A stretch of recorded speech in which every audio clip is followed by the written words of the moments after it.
the most important, the most valuable thing we have in life is time. It is the most valuable thing we have because when time is gone, we are gone, which is effectively what you're saying. What we do with our time shows what's most important to us. Welcome to the Lara Jane Layton Show. This podcast is for you, the person who keeps putting others first. Your self-talk has held you back. You no longer need to take a second seat. Let's explore ways to overcome self-doubt. You can silence that inner bully voice and achieve your full potential. Here's your host, Lara Jane. Welcome to the show, friend. I have a new best friend, Dan, with me, and you are going to love him so much. We are going to talk about being superhuman. And did you know that you are a superhuman right now, just like you are? You have everything you need to be amazing like you are and to feel it. And so we're going to tap into Dan's wisdom and figure out what is that one thing that I can tap into to me to make me feel more superhuman than I feel today, because you are already a superhuman. But before we get started, we're going to take a quick break, get a word from our sponsor. And when we come back, we're going to learn to be superhuman. So we'll be right back. This is Adam Adams, co-founder of Optimized LLC, where we take the guesswork out of your health. If you're feeling exhausted, struggling with weight, or just not feeling yourself anymore, your hormones might be the problem. And that's why we test, not guess. Analyzing your blood work to pinpoint exactly what's holding you back. At Optimized LLC, we help you rebalance your hormones, boost energy, and reclaim your life. Don't settle for normal. Aim for optimized.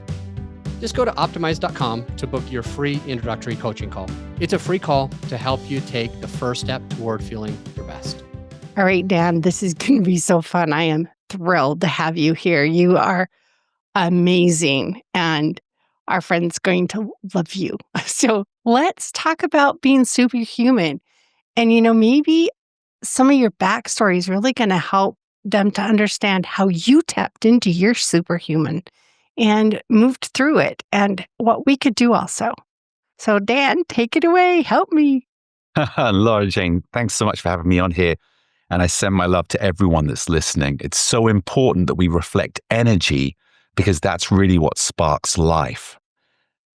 I was very fortunate to grow up in a slightly large family where I had to learn my own resilience because we're always on a survival road. Even if we're thriving, it's still how do we find ourselves? And all I wanted to be was a soccer player. I grew up back in England and I wanted to be a professional soccer player. My whole life was committed to that. But I had really bad asthma. And my grandfather was a GP. And so he brought me down this inhaler. 9 years old, I could finally breathe, I could run, and you have to run to be a soccer player.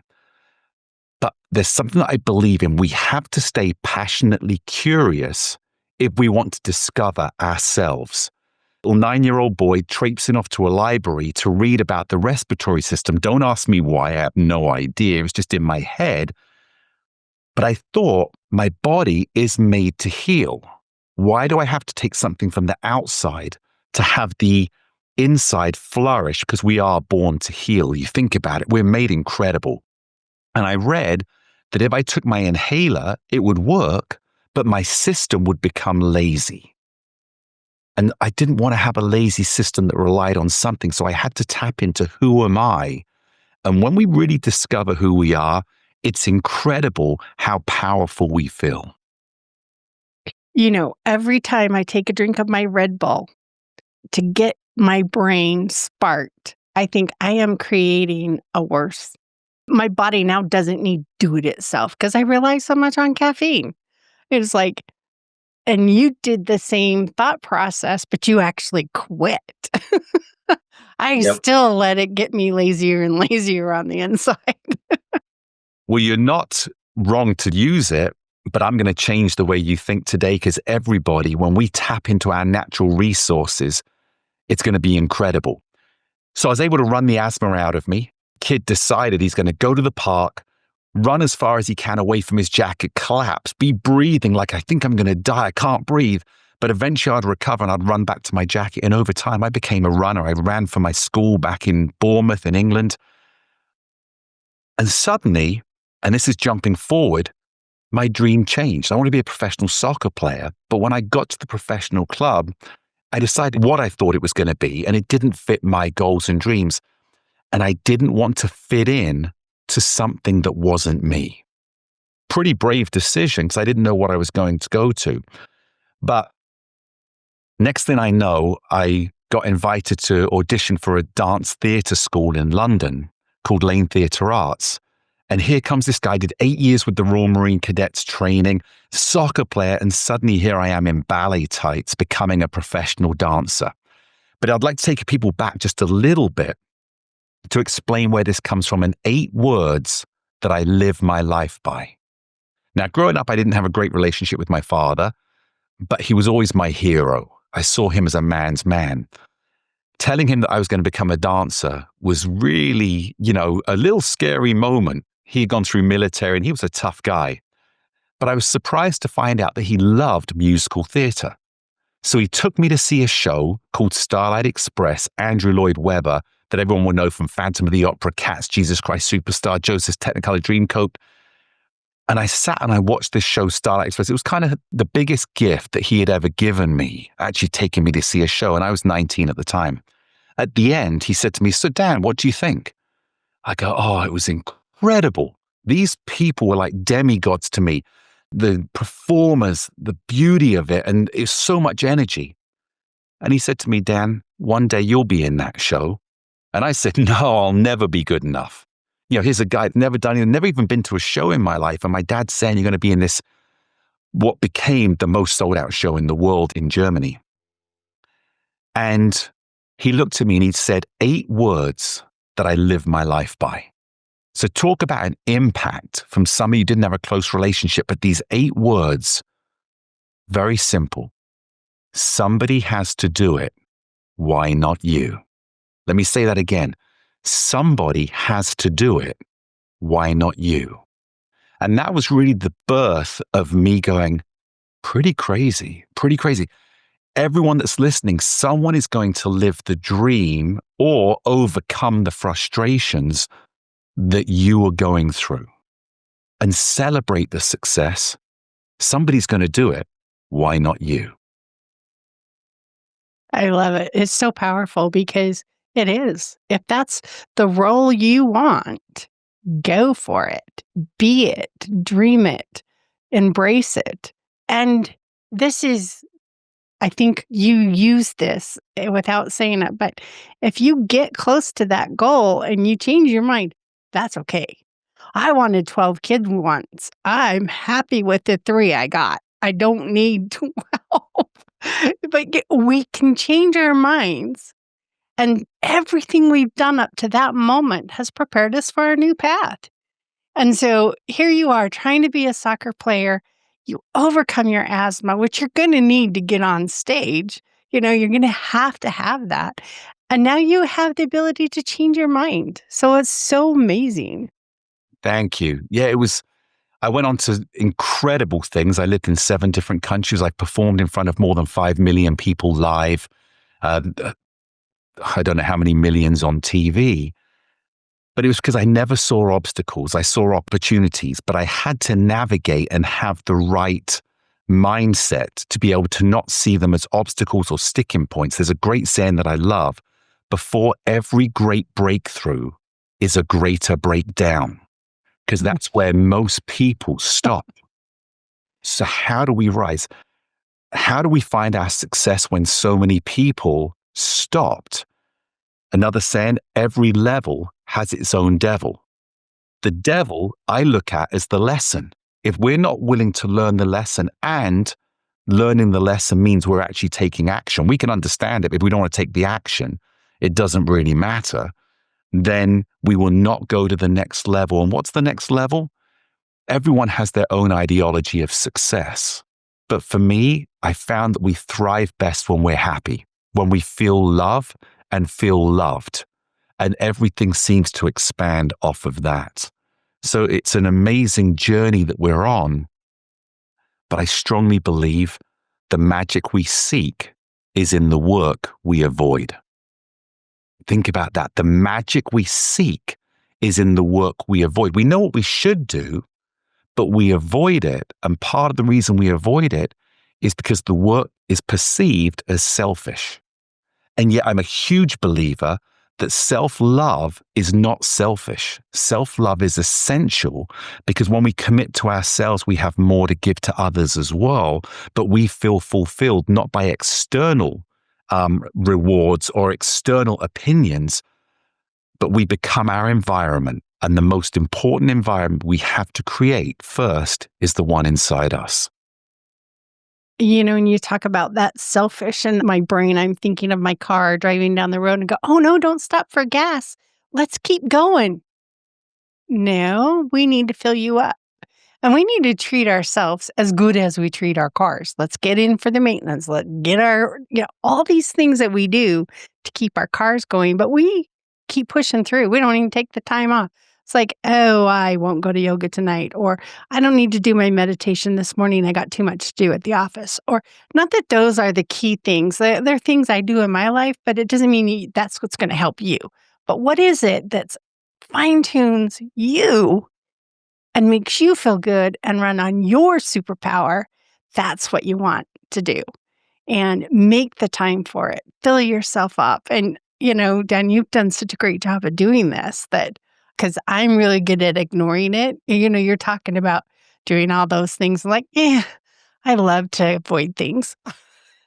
So how do I quit avoiding these amazing things that are so powerful to change? I don't even want to say change my life, at least put me on a projection that is going to be a good way to go, because I think it's important to care enough about who you are to plan where you're going and at least set a path. Change it if you want, but get going. I've heard again about sayings. Some of them are mine, some of them I'm taking off of brilliant people. But when your path seems easy, it's because you're on somebody else's.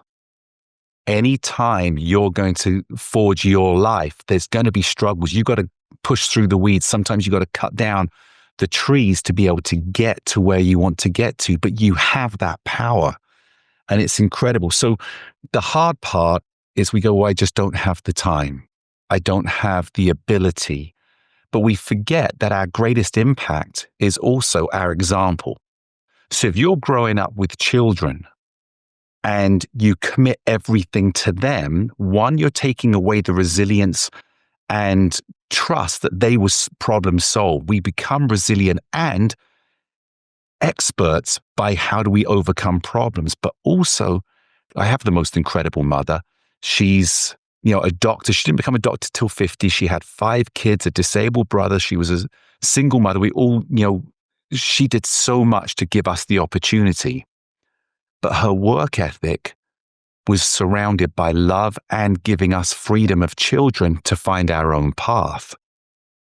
But her example was more impacting than the things she told me, or her example was more powerful than her doing things for me. Of course she would sometimes, but it wasn't my responsibility.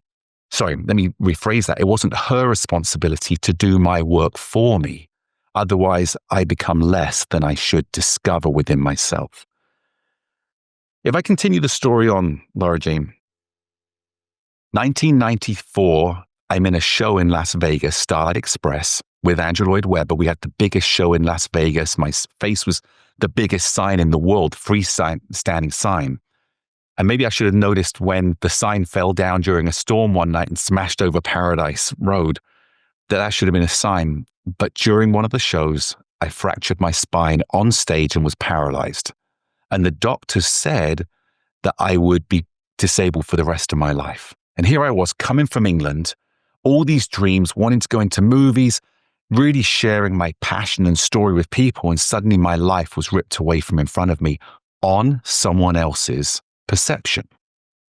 Right? The doctors told me, I didn't tell me, but what we hear, what we listen to will determine the direction we take. Well, I had bigger things to achieve. And I don't even remember the words. I remember some of the fear of, I went blind in my right eye because of the impact, the swelling around the optical nerve, and my right eye couldn't see anymore. And I remember that night more fearful that I'd never see again than I was of the thought of being disabled, because I'm going to overcome it. It's just, someone's going to do it. Why not you? So I came back, took about 6 months of therapy. I start coaching soccer from a chair because I still had to earn an income. And there was a lot of things that were going on. They wanted me to sign to be disabled because it was cheaper to disable me than fix me. And so I decided to take up another profession, going back to my soccer days. Very quickly, I became a head coach on the Olympic program, development program for soccer. I became Nike Coach of the Year. All these things just fell into place. I had the #1 youth team in America for a nonprofit organization I started for kids. I came back. I'm racing the Ironman. I opened my own sports performance gyms. World was going great. And this is where life changes with things that happen for us, not to us. It happened for me. I was out on a bike ride. Like I said, I've been racing the Ironman. I'm out on a training ride and I'm coming through a guard-gated community. And the security guard brought the metal gate down on my head. I was immediately knocked unconscious. I only know because I got the video from the security cameras. I'm frozen in the air. I then hit the ground. The back of my helmet breaks open on the impact. The bike lands on my face. Part of my brain died, and I had to learn to talk again. I had to learn to function. I was unconscious for close to 3 minutes. I have no idea what happened without that security guard video, and my life completely changed. Again, doctors were telling me, you're effectively going to be a statistic. Now, think of everybody in life. Think of yourself in life. We're all unique. We're all brilliant. We were all born with incredible authenticity as to who we were. It's up to us to tap into that. And I've got methodologies how to do that. I've been fortunate to work with over 70,000 people. If people say, Dan, what do you do? I say, I'm a dream builder. I'm not a dream maker. I can't make them come true. But if we can tap into the dreams we had as young girls, as young boys, as your children, as your parents, and not give them up, it's incredible what we can achieve, because age is not the reason. You know, it's interesting. You're like, my brain's thinking, I love to blame my brain hicking up and my knees that don't want to work on being old. It's like I'm getting old. Everything's wearing out. But what am I telling myself? Like I need to tell myself a different story. Absolutely. We're going to work on that today, in fact. But let me go back, because with the brain injury, now I had to figure out the brain. Nobody was helping me. Here, take these drugs. I'm not anti-drug. I'm anti-dependency. I'm anti-reliance, right? We are born to heal. If anybody, cuts their arm and it's not a really bad cut, and you look at it and you wipe it off and you put a Band-Aid on and a scab comes on, if you don't pick it, it goes and you won't even see a scar.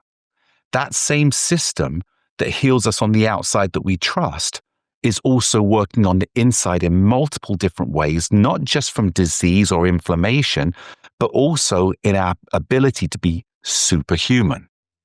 So I'm going to take everyone back.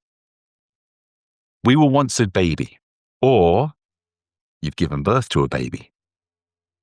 At what point when that baby is born, does the doctor look at the baby and say, okay, we're going to cut the umbilical cord. Are you ready? Let me know when you're ready. Doesn't happen. And yet in that millisecond that umbilical cord is cut, that baby takes on its own power. It's responsible for its life. Of course, there's a team around of doctors, parents, everyone trying to help, but ultimately the baby's in charge of its system.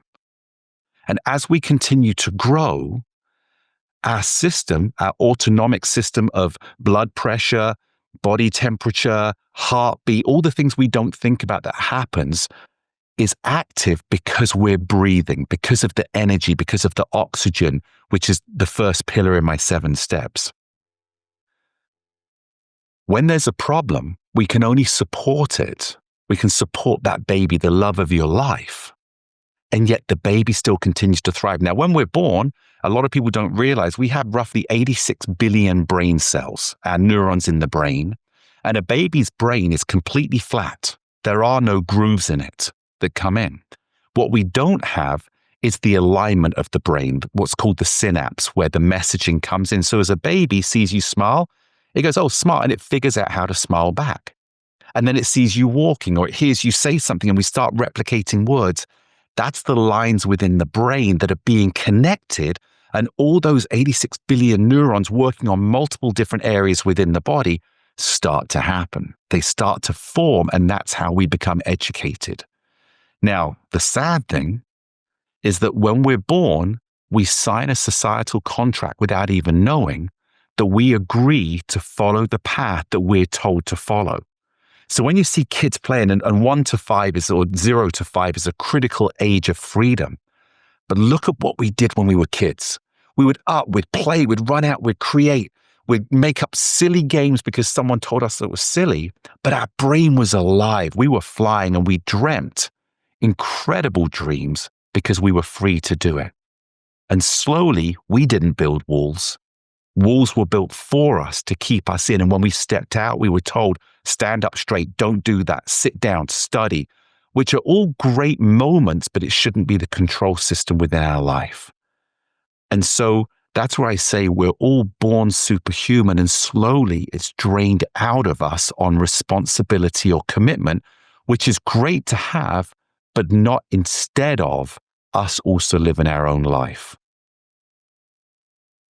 Yeah. Sometimes I've said, as we raise our children to be children, we haven't taught them to be adults. And they get into adulthood and they're like, I have to make the decision. I have to do this.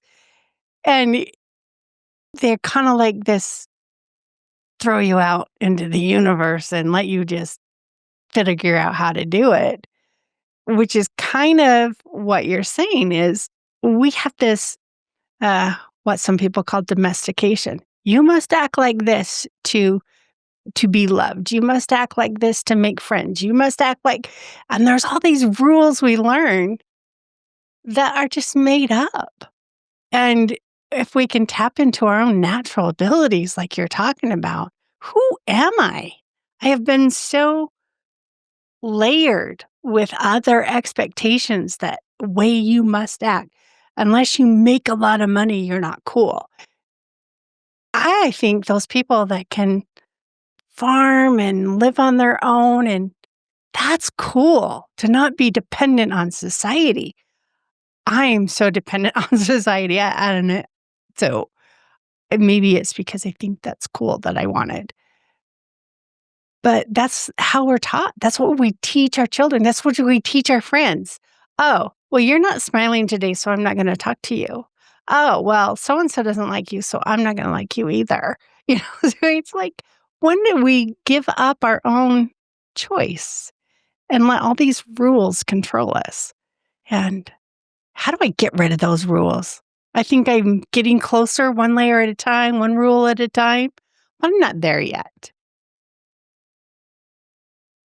There's a part of society that says we got to fit in, right? You've got to look a certain way. If you're this way, you're not beautiful. But you just said a farmer's really cool. Someone that lives off the land is really cool. It doesn't mean say we have to be that person, but we can appreciate them. We can admire them. They may not fit what we want to do, but when you look for beauty, you find beauty. But I've never seen an ugly woman that smiles authentically. Never. You think when we see people smile, they're beautiful. And an authentic smile actually comes from the eyes. And when we connect with the soul of the person that's beautiful and is giving of that energy out, because we exchange energy, energy's everything. It's incredible when we do that, the beauty that we see instead of the judgment that we've been taught. And so if we want to be beautiful, we've got to start by finding our inner self, allowing ourselves not to be self-judgmental, but to be authentic and look and say, you know what, I'm beautiful, not because of what you perceive my exterior, because the exterior will always change the more beautiful the inside is allowed to be exposed. That is simply music to my ears. you get to judge yourself. And when we sit there and be mean to ourselves, that's what I call my bully voices. That one person said something one time and I replay it and think for the rest of my life, I'm no good. Where you can finally go, you know what? That was their opinion. Why did I take it on? And set yourself free. Move on. Allow yourself to make your own rules. Yeah, if you break the ones of society, you'll go to jail, but, make your own rules. Be you. Um, I think and there's a you have the tools how to do it. Yeah. And I was going to say, within society, I'm a big believer in culture as well. There's still standards that for me come from respect. It comes from being your highest level of excellence, that when you don't fit, you don't have to put somebody else down. You just say, this isn't my tribe. This isn't for me. We've all been to parties where you can't wait to leave, but you showed up, you've done the respect of I'm here, and then you excuse yourself, not because they're bad, it's just not right for you. And we then get frustrated because we are doing things that we feel we're obligated to do. For me, the most powerful word in the world is yes, because it affirms everything. Do you love me? Am I beautiful? How did I get the job? Can I afford what I think I want to have for my happiness? Did I get what I want? Yes. But the second most powerful word in the world, which I absolutely love, is no. We're taught to fear the word no because it's rejection, but it's actually not. No is a capital N, capital O, and it stands for next opportunity. So instead of someone saying yes, but they don't mean it, and then I'm let down, or someone says, well, let me think about it, maybe, now you're wasting time. We then turn around and go, no, thank you so much for saying no. It's an honor and a privilege to hear it because I'm on to my next opportunity. At the same time, if someone asks us and we have a hard time saying no, it's a capital N, capital O, and it says no obligation. We have no obligation to someone unless it's our commitment. For example, we have an obligation to our children. We have an obligation to our husband, but not at our expense, rather at our inclusion. And we don't want to ask for help because we feel the responsibility. When I was coaching, I've coached kids all the way from 8 years old up to 18. I put over 500 into Division I schools in college and trained thousands. They loved me the most when I challenged them and gave them the tools to be successful. But when I did it for them, they get bored. There was no feeling of success. And that's part of where you let go. Let me ask you a question, Laura Jane. What is the most valuable thing you have in the world, in your life? I would have to say me. If I don't have me, there is nothing else. It will go on for you. It will go on for somebody else.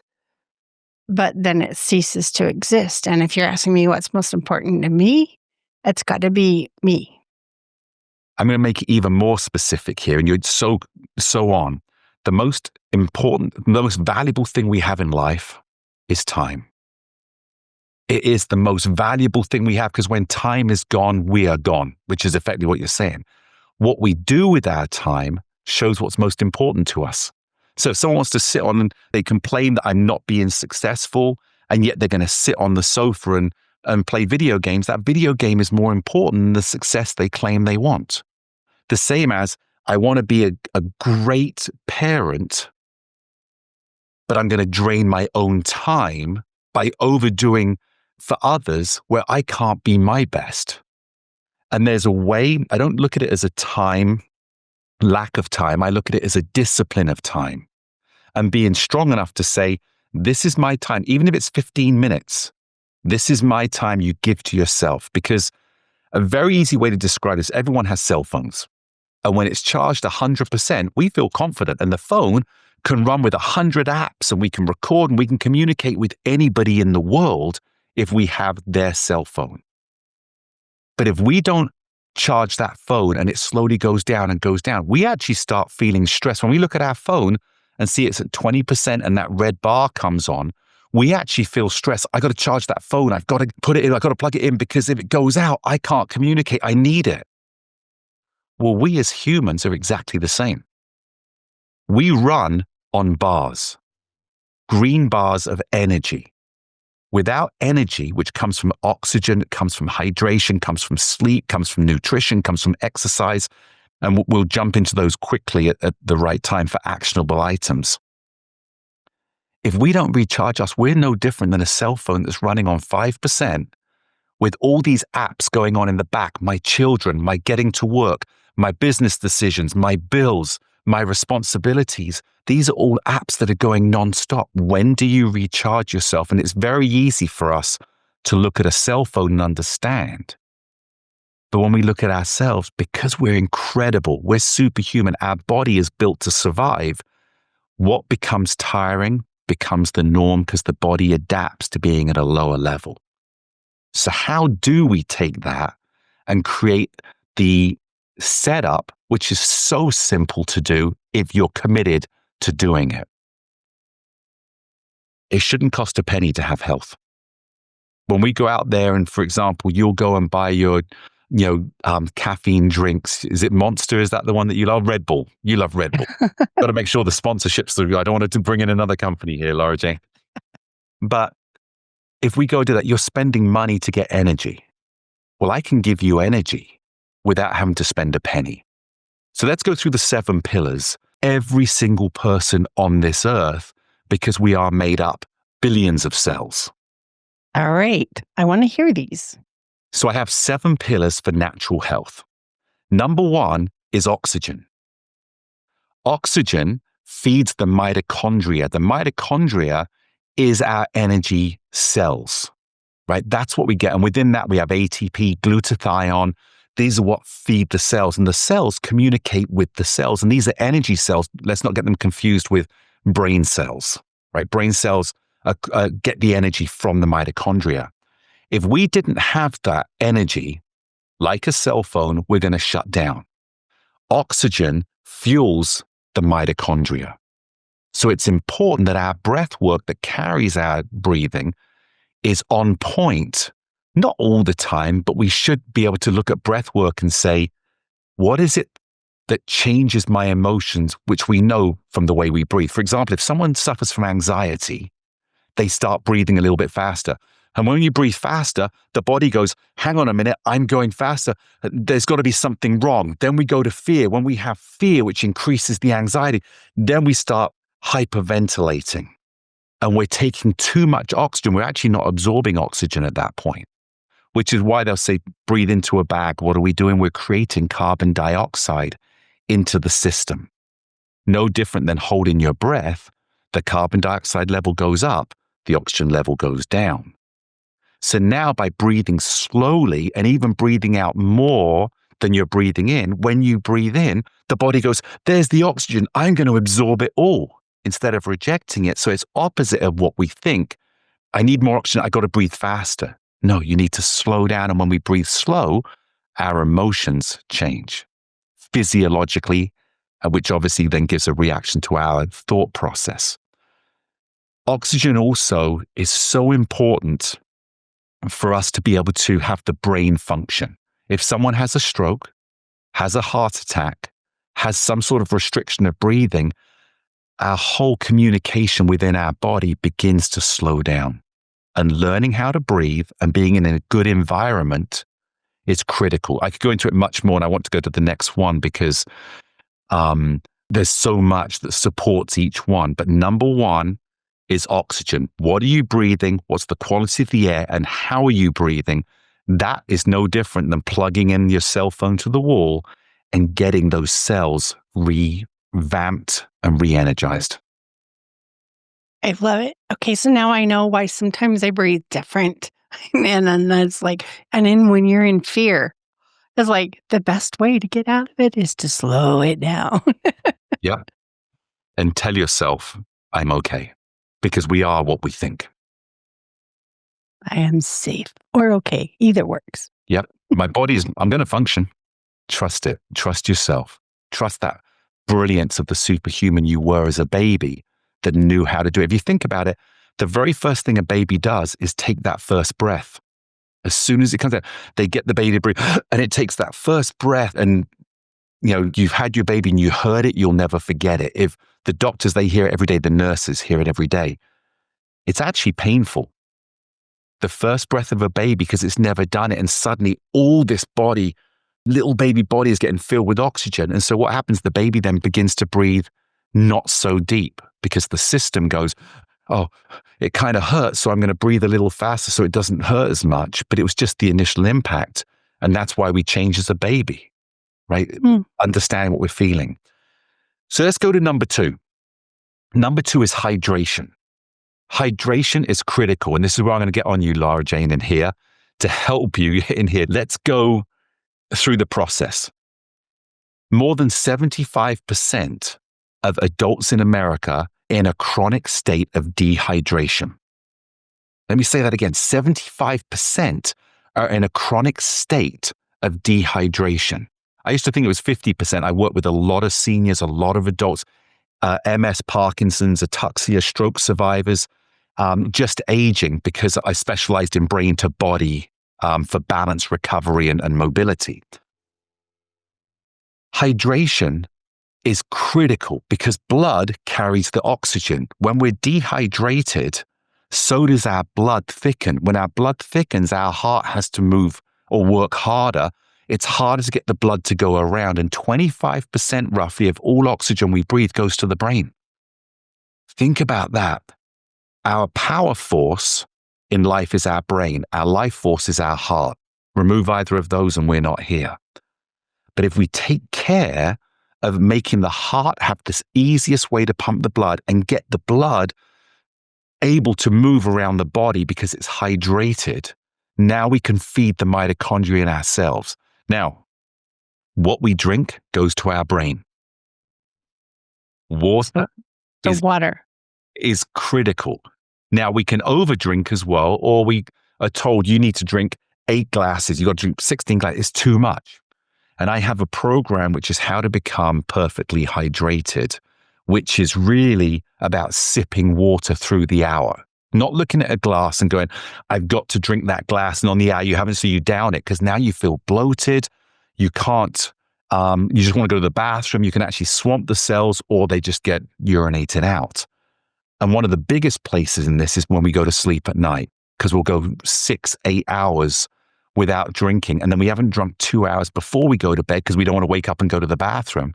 So I have a process that allows your body to absorb. It's all natural. It's just an education. There's no supplement or anything.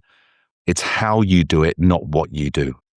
Everybody listening to this, it's not what you do that brought your success. It's how you do what you do that made you unique to get to the success you are and be the great mother, be the great wife, be the great business person that has exceeded expectation, but that responsibility has also affected you with the happiness maybe or the stress that's in your life for you. It is very fascinating, and I love the way you talk because you just pull me in. But it's like I was just pinching myself to see if I was hydrated. And it's like, okay, I'm not hydrated enough right now.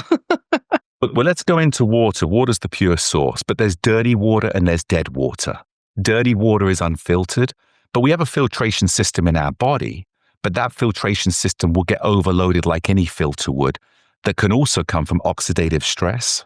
It can come from overwork, lack of sleep, so many different things. But whatever you put in your body is going to bypass the blood-brain barrier if you're talking about drink. So why are we dehydrated so much?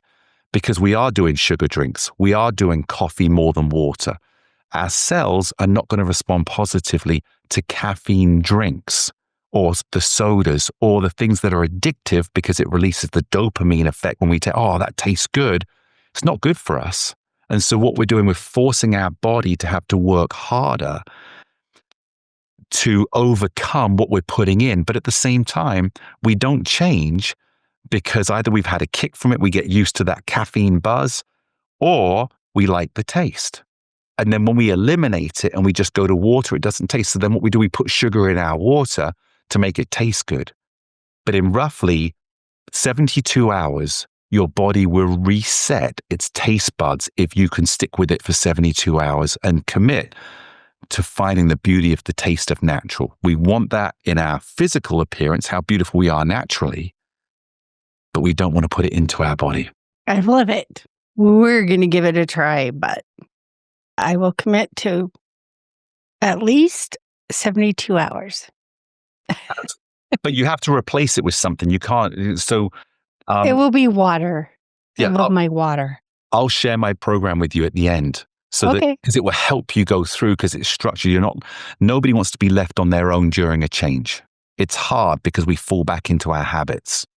So it's pretty exciting. So let's jump on. So we've got sleep. Okay. We've got the oxygen, most important. Then we've got hydration. That's more important than eating, because a few days of no hydration, your brain will shut down, but you can go 2, 3, 4 weeks without eating, not feel good, obviously, but you're going to let. So the third one is sleep. Probably the hardest one for mothers, especially hardworking, powerful, successful business ladies who have a family responsibility, have a work responsibility, decision making. But sleep is critical because that's when your brain resets. That's when your brain detoxes. That's when your brain takes everything that happened that day and places it into specific areas in the brain for recall. For example, brain doctor, Dr. Patrick Porter, who says, and it's true, this is why he says it, we don't forget anything. So when people say, I'm losing my memory, I'm losing this, we're thinking about it, we've forgotten something, we're walking down the street 2 days later, not thinking it, and suddenly the answer comes up. Oh, how did that come back? What we're losing is accessibility to the information. When you talk about Alzheimer's, when you talk about different memory losses, people turn around and go, well, I can't remember it. You can, you've just got blockages because of inflammation in the brain. And that's where sleep is critical. Now we know that the 2 hours before midnight, you'll get more benefits of REM sleep, the deep sleep, those things than you will the 6 hours after, because that's when the brain really lets go. And there's so many fascinating things. Like when we're asleep, the brain actually paralyzes the body for split seconds because the brain will never let go of looking after you. So when it actually paralyzes you just for split seconds, if the brain goes, okay, we're safe because you can't move, and it works at a speed that we cannot comprehend. Computers can't move as quickly as we move when it comes to speed of messaging. It's phenomenal. And so sleep is critical. I know I've said it. You have to come up with what fits you. And there are certain protocols, again, within the 7 pillars that will start helping. You can't do everything at once. And part of it we're going to get to on number 6 is the mindset, because mindset is so important for sleep. So let's jump on to the next one, unless you have any. Okay. Well, I have tons of questions, but we would spend the rest of the time on sleep. So we're going to skip it because I can always call you, right? Absolutely. So we'll go on. So the next one's nutrition. Our body can only work off of the nutrition that's put into it.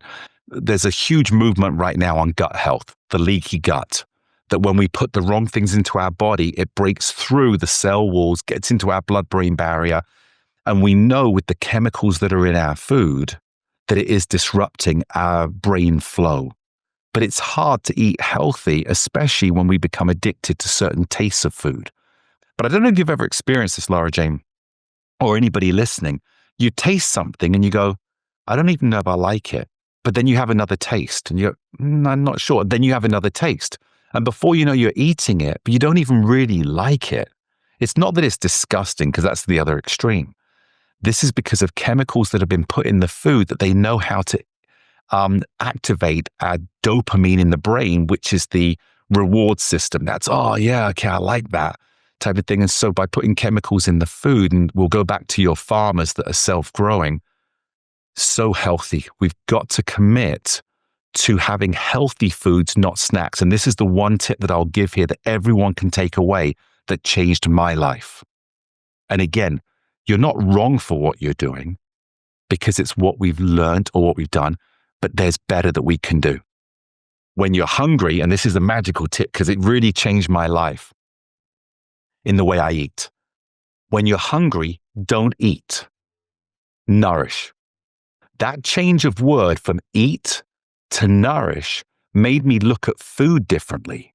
It's fascinating. So before I go out, I'd grab my bag of potato chips, crisps, as I like to say in England, or the cookies, the biscuits, the bread, and just put that in because it tasted good or it made me feel like I was filling up. But none of it was nourishment. It'd be like going and saying my car needs to be filled up, but you know what? There's some milk over there. It's still liquid. I'll put it in, right? It's going to destroy the engine. If we want to maximize the engine, you put in the right fuel, whether it's the 87, the 89, the 91, because the engine needs it. But with our bodies, we just eat. We put whatever we want to fill the craving. If you think, Yeah. I mean, honestly, it's like I just need my stomach to feel full again. And this is right here. It's ready right now. So you get done, you eat, and you move on. But that nutrition is the difference. Maybe I'm supposed to put premium gas in and I'm putting regular. You're going to run your engine down if your car requires it. So it's the same with our bodies. We require certain things and we're not giving it to them. So then guess what? We feel hungrier. well, I'll go even deeper than that if I can. Yes. It's, again, your body then has to use its energy to clear out the unhealthy food instead of the energy going into performing. And we see this with kids. We're seeing that with all the red dyes and stuff that are in there. We know it affects our neurological system and our peace and happiness to a certain extent. But again, the brilliance of the body, we are superhuman. It's how we're maximizing the superhuman that we have. Our body now has to go to work to preserve us or to prevent us getting sick, prevent inflammation. So we know that the gut-brain connection is really powerful because the gut will say, I'm hungry, and the brain will go, okay, then I need to eat, and then we eat. But about 80% of communication is from the gut to the brain. It's not the brain saying, am I hungry? The gut saying, and I need this, and I want more, and I'm all these different things that we need. But they've now found ways to block the communication. And this is food companies. And we could go into this a little deeper with the tobacco companies buying the food companies. And then back in the 90s, it's not conspiracy. I'm not even going to get into that because it's irrelevant because we're here to get better. It doesn't matter what happened. It matters what we do. But the brain doesn't communicate with the gut anymore. When the gut's full, they found ways to block it. So the brain goes, I'm still hungry because it's not feeling that it's full. So what do? We eat more, and we're eating more unhealthy food that then triggers the dopamine. Go, oh, I like the taste of this, and then I'm going to have it. It's good. And that's why we overconsume. So when you look at it and go, I'm not going to eat, I'm going to nourish, eventually, and this happened to me, and it's happened to so many people that I've worked with, they no longer are attracted to that quick snack. In fact, when they go shopping, they're looking for the fruit, they're looking for the salads, they're looking on the ingredients and saying, does it have high fructose corn syrup that they put in ketchup? And we love it, but they don't have the same ketchup with the same company. They don't have it in other countries because they don't allow it. So when we become educated, it's incredible. These small little steps would change the freedom of energy in your body to now become more alive. Okay. I want to be more alive. We'll work together. You'll love it. It happens. It happens because we're meant to. So the next one we'll go on to is exercise. Oh no, that's the evil word. No, it's the most beautiful. I can't wait till we get to 6 here, Laura Jane, because when we get to 6, I'm going to go on to here. But exercise is so important. Our brain is movement, and movement is our brain. The neurochemicals that are released from our brain when we move. I would say to you, if there's one thing that I could ask you to commit to, is getting up 15 minutes earlier than you normally do and go for a walk. Just 15 minutes in the morning. It changes everything. It changes your energy. And when you do that, you take water with you and you sip the water while you're walking because it's so important to, again, get the hydration, get the blood going. But that 15 minutes in the morning when the sun's coming up, without sunglasses on, let the light from the sun get to your cells. It's going to go and it's going to wake you up. We have to have that vitamin D to, again, activate energy within the body. Okay, I get up pretty good I can do 15 minutes earlier, but my first thing in the day is always take the dogs out, So I'm which is great. outside. So now I'm going to walk too. Yeah, or walk with them, go outside and play with them. Look, one of the things people are always interested in is anti-aging. We don't stop playing because we age. We age because we stop playing. Think about where you were with your dogs, or maybe when you were younger and you had dogs there, and you'd run around with them and throw sticks and be pulling on the rope and stuff. And eventually we go, oh, I'm not going to do it. I'll just let them play. But that connection of that love is so embraced in the connection of one to the other and joining it. And when you do that, it's amazing how your body, your physiological side, and your emotional side changes. Hey, I'm ready to try. When I see the evil word, I just switch it to movement. Like I've got to move. And because I have resisted exercise. So I try to trick myself into liking things that I don't really like. Yeah, it's so important. This one thing, I don't profess one exercise over another, even though I was a master trainer and trained so many people and top athletes, and as well as people in their 90s. Find something you love that's movement. Whatever you love. Some people that go to the gym, well, I don't like lifting. I enjoy it. But if something I don't want to lift weights, don't do it. There's really fit people all over the world that are out hiking or doing some form of exercising or getting on a stationary bike. I was going to say dancing. I think so many of us just like to dance to the music. It's just simple. Then commit to that 15 minutes. I'm going to put on for me, it's the 80s music, or classical, so I'll do ballet. But think about, create the environment that makes you alive. If mothers have their children, they don't have time to exercise, have a dance night, 3 times a week with the kids where you're going to put on the music and you're dancing and you may think, I don't have time for this. Do it. Your energy is going to go up. It's incredible. And then you're building memories with your children, or they're laughing at you, but that's a memory. And they're not actually laughing at you. We think they are, or they pretend they are, but that's memories that we're creating that will encourage them to remember you in the best form of energy, happiness, positivity, and action. I love it. I can start moving more. Fantastic. So let's go on to the next one, because I know time's coming down as well here. So the next one after exercise is mindset. Mindset is everything. We are what we think. And I have a teaching that I do which rewires the brain. The reason that you look in here, Lara Jane, and say it's the evil word, exercise, is because you've wired your brain to think that way because you didn't enjoy it. And the more we walk that path, the more it becomes a permanent path within our brain that causes an emotional reaction. So how do we rewire the brain to turn around and say, I'm going to change the way I think, that it becomes autonomic? So if someone said to you, okay, we're going to exercise today, and you go, oh no.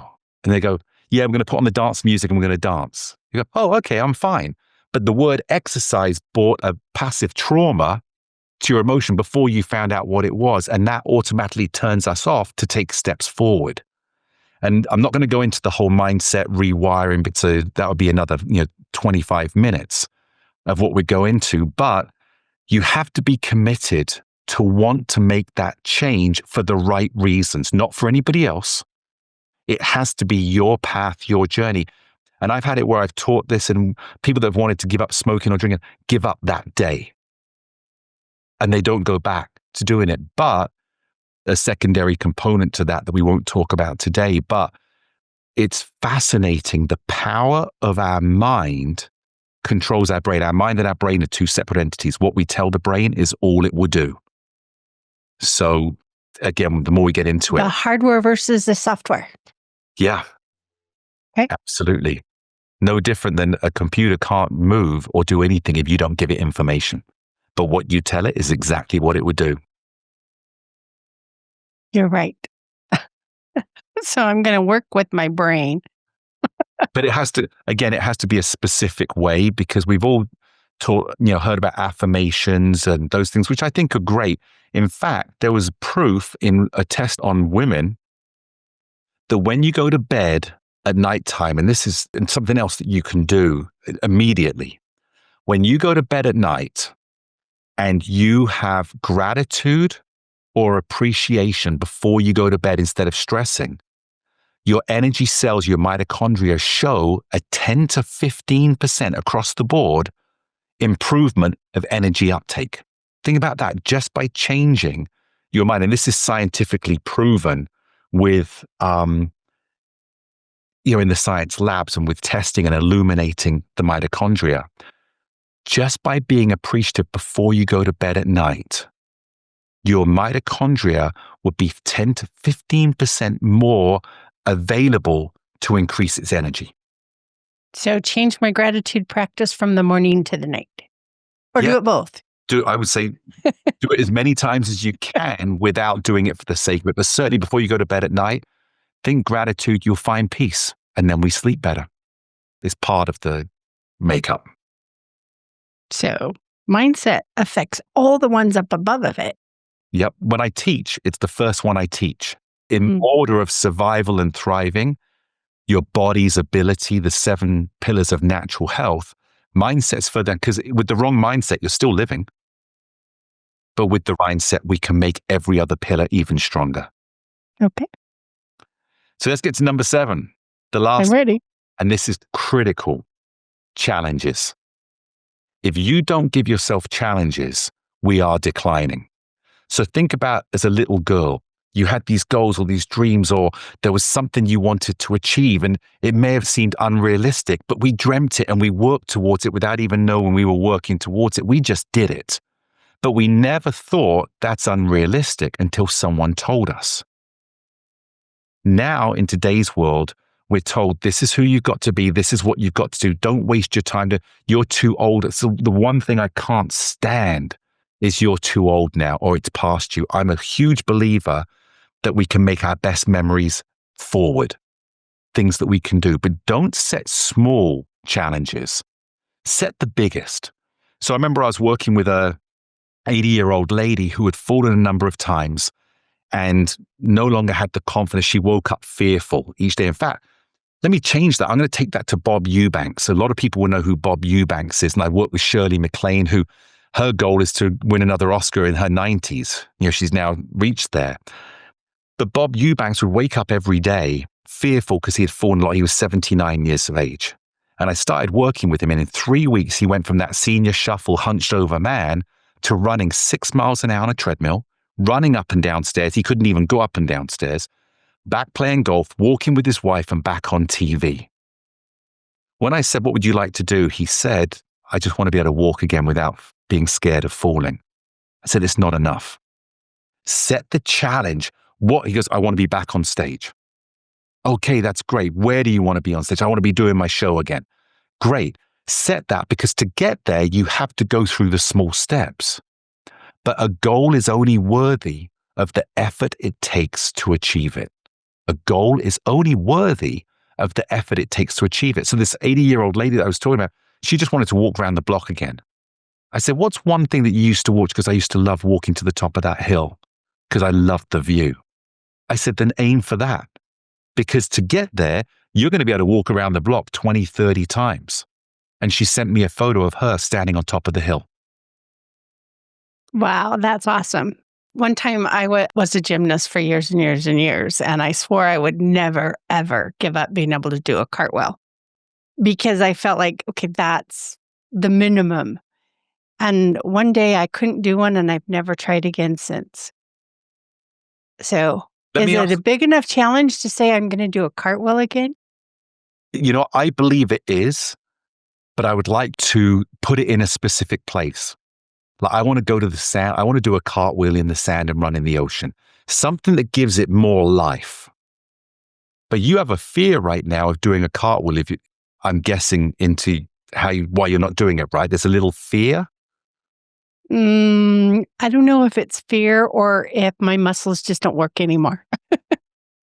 But why did you stop instead of when you were going through it and you go, oh, it wasn't great, I'm not going to do it anymore, I stop. Because your muscles were strong enough, they just weren't aligned at that point. So why did you not do it anymore? Too busy. I used the busy card. I don't have time for this. It's not that important. Kind of put it on the back burner. And I want to commend you on that, because honesty is the start of the step. You have nothing to lose. Tell you one more quick story. When I was racing the Ironman, my very first Ironman, I thought anybody that crosses the finishing line is a champion. There's a winner, the first one across, but anyone, I think we all think that anyone that goes in a running race or does anything that athletically we can watch, we've seen some of the greatest performances, someone that's stumbling to the finish line, they're crawling and they get across, go, what a champion. When I was racing the Ironman, I had a really bad experience at the beginning of the race. There's 2,000 people. I'm one of the first in the water. I get pushed under the water. I can't breathe. I can't come back up because everyone's saying, and I'm going to drown.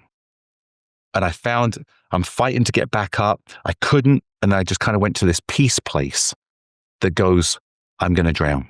And I found my comfort, not giving up, but of finding that serenity.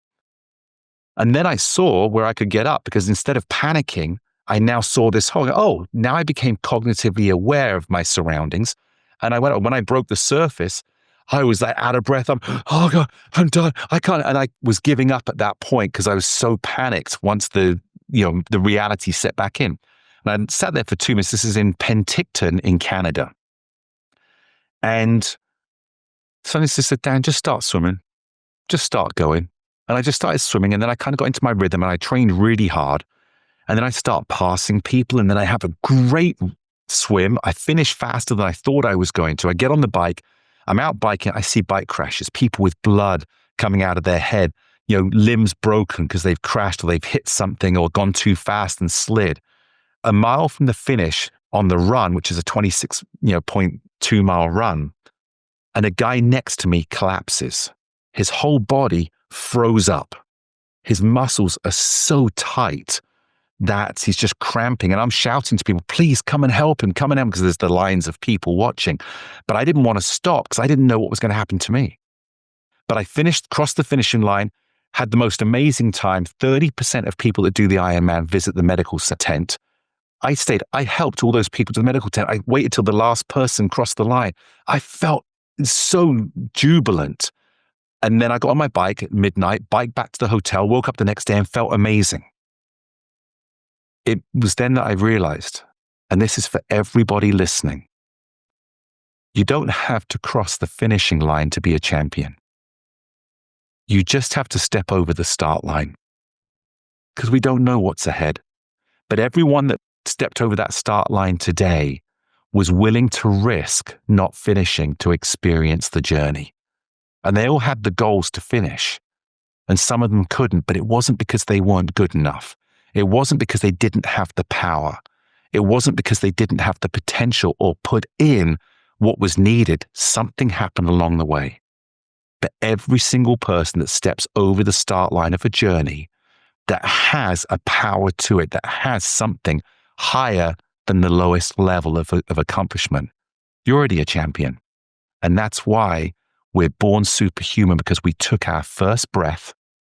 We took on the pain of that first breath as a baby. We evolved and created into the beautiful human beings that we are. And when we surround ourselves with love, whatever we give love to, and it gives us back to us, we will have the most amazing relationship. Love yourself. I don't want to end. This is amazing, Dan. You have got such wisdom that you have put into practice and helped so many other people put into practice. That is just a word that I sometimes try to avoid, blessing to the rest of the world to have you here. And thank you. We're going to close out, but I could go another hour so easily. So thank you for joining. Why don't you tell our friend a little bit about, you've already told us a lot about you, but they want to be superhuman and contact you and sign up for something. How do they get a hold of you? And then what's that one thing we should do this week? what are you going to challenge us with? So first off, Laura Jane, I just want to say thank you for what you do. You're allowing people to help others. We don't know who we're going to touch. I don't know who my message is going to resonate with, but I won't stop, because if I can help one person, my life has become invaluable. And if I can help tens of thousands, I'm not more valuable than somebody that helps one. We just have the opportunity. So thank you for what you do, first off. I really appreciate it. They can go to bornsuperhuman.com. That's the word bornsuperhuman, all one word, .com. And I have a free book there they can download, and also a 7-day hydration challenge I would love everyone to do. It's very simple. Everything I teach is simple. Life should be simple. When we complicate it, it's because we're putting things in the way. And then they can find me at Dan Metcalfe _official on Instagram, where I share different things as well. We have an incredible outreach to people to help you, and we're very accessible. If somebody has specific questions, I personally get back to as many people as I possibly can. It's part of the commitment. My one challenge for this week coming up, I would love for you to tap back into something as a young girl or a young boy that you loved, and think about it. And I want you to feel, with your eyes closed, what it was that made you excited as a young person. That was the thing you look back to, whether it was even cuddling with a little doll that was your best friend growing up, something. And I want you to let those neurons become free and just allow yourself to enjoy that. Sometimes I will say it invokes tears because we've lost who we were. So it's not about creating negative. It's about allowing those neurons, those feelings to come out. And then I would love to replicate something in your life that brings up those same emotions. And don't feel guilty.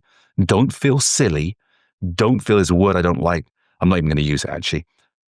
In here, allow yourself to feel the best of times that you had as a young girl.